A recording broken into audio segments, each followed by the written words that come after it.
What's up, guys? Got a little bit of a different video here today. It's from CNN. I usually don't review CNN too often. They're usually extremely left-leaning. Although here lately they are trying to make changes to try and get back some of their audience, but we'll see how that goes.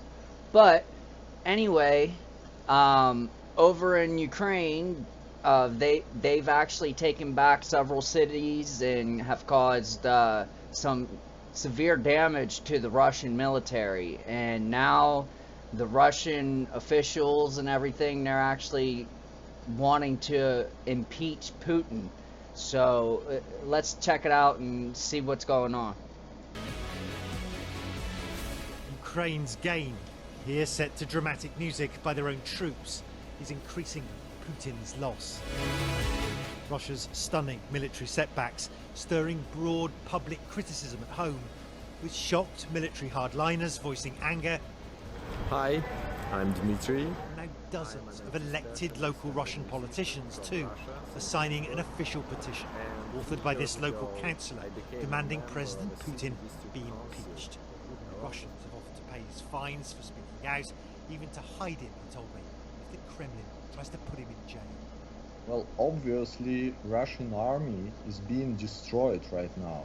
So we lose people, we lose weapons, and we lose our ability to defend. And that fact that the Russian army is suffering these setbacks, that is fueling anger, isn't it? Not just amongst liberal aspects of Russian society, but also amongst hardliners as well. They're furious. Yeah, actually, pro-war activists, they are now really feel betrayed, and that there is a point where both liberal group of people and that pro-war group of people can have the same goal.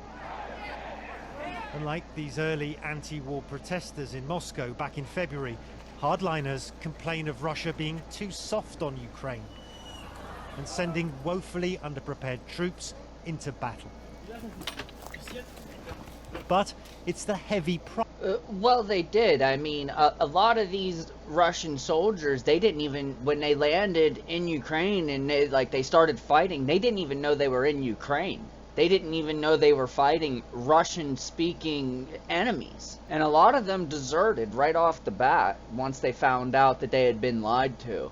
And as the war has progressed, it's only gotten worse.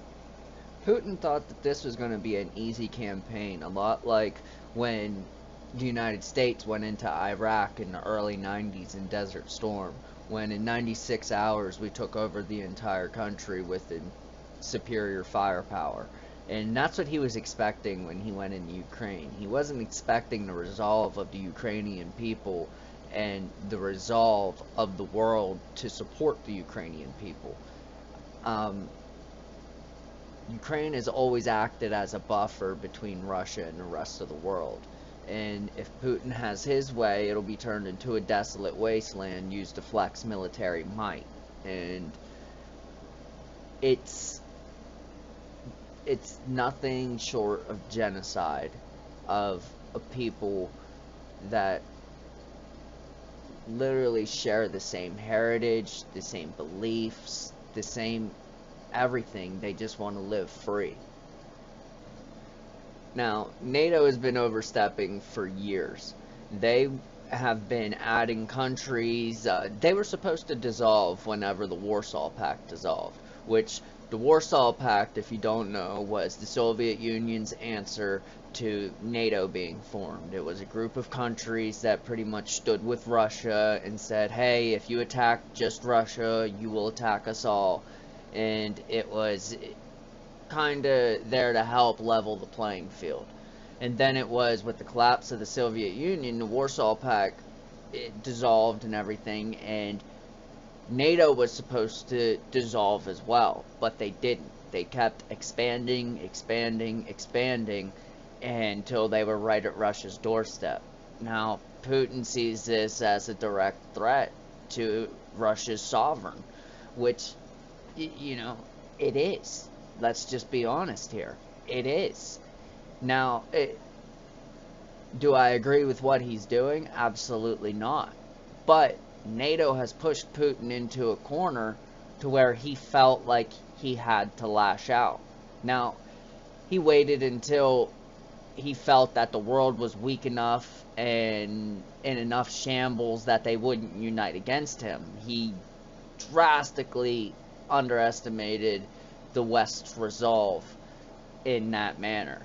Now, it was perfect timing in regards as the United States. We're as weak right now as we have ever been. Now, there is hope with the primaries coming up, but until Biden gets out of office, we're going to continue to be a one-legged fighter. Luckily, the rest of the world is there to support us. But, you know, how long will that remain if Biden and Kamala Harris keep burning bridges and just making poor policy decisions? So,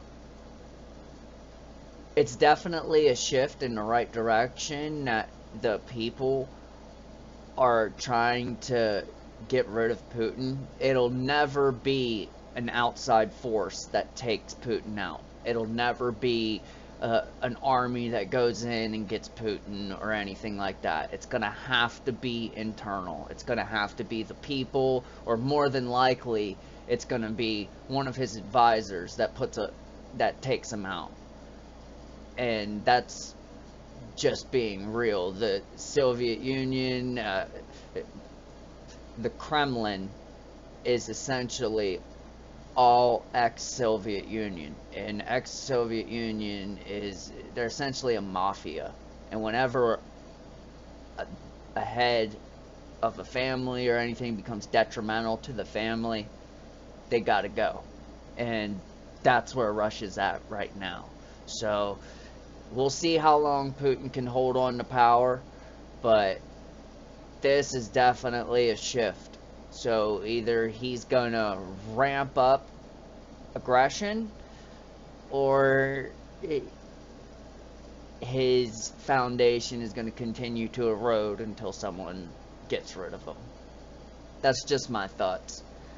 Like and subscribe.